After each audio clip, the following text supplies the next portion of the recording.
let's take a moment to explore some of the great features of Fastcase.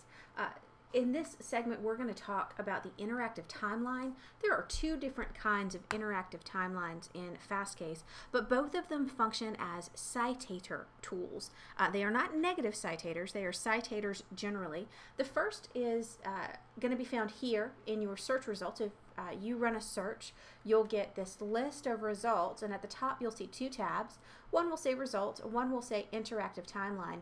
This is a search that I ran for Equitable Distribution in North Carolina. And I'm going to select interactive timeline.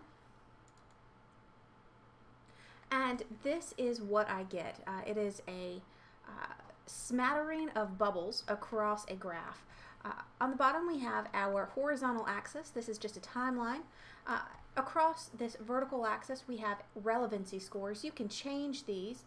You can sort by relevance or by court level. I like to keep it sorted by relevance, but that is entirely your preference.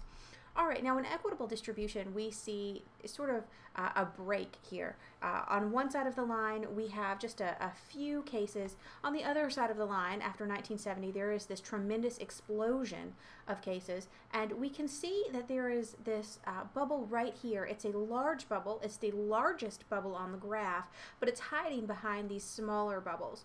Alright, so we are going to take this blue mirror timeline down here, and we are going to squeeze it in to look at the area we'd like to see. And we're just going to take both sides in so we can get the closest view we can. Alright, now let's take a look at these bubbles. You see that there are two colors within each bubble. We have this yellow color. This is how many times that case has been cited in this subset of results. This subset of results, the several hundred cases involving equitable distribution in North Carolina. The larger gray bubble is how many times this case has been cited in the entire case law database. That is from all jurisdictions in the U.S. Alright, so let's take a look at this large bubble. We're going to put our mouse right on it here, and we see that this is white v. white. I'm going to right click, so you're going to see another little menu pop up, but I want to be able to hold this still. Alright, so this is white v. white. We see we have our case name.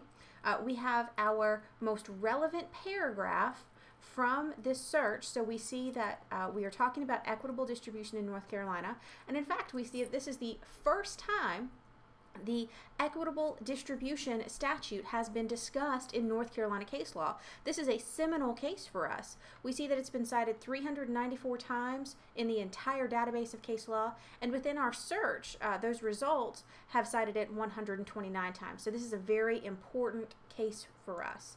Let's take a look at the other kind of timeline now. So I'm going to go right back to my results. I'm going to go to results, and I'm going to go to view results. We also could have achieved the same goal by going to this results tab. Now I am going to select one of these cases that has lots of later citing cases. So let's go and select these results under authority check. This will resort our results by how many, the most later citing cases. I'm going to select this 129 in white v. white, which is the same case that we just reviewed. And selecting that 129 brings me to this authority check result. We have our case name, we have what the authority check is, we have the date that it is generated, and we have our interactive timeline for this individual case. I'm going to maximize this, and we're going to see that it is very, very similar. Again, it is plots that have been, points plotted on a graph, pardon me. Each one of these points is a later citing case. So let's put our mouse just over one for an example. Again, I'm going to right click so you'll see this other menu that is not related to this demonstration. We have our case name, and then we have the discussion of our case and the number of sites in the database. Let's take a look at another one. Here's a good example, Sharp v. Sharp. We have the actual case where it cites back to white v. white, whether it's going to be discussion or an actual cite of white v. white. We're going to see it in this paragraph here. So this is a great way to make sure that your case is still good law. Using both timelines are fantastic features, and I hope you'll get used to them. If you have any questions about Fastcase, please give us a call here at the Center for Practice Management. Thanks so much.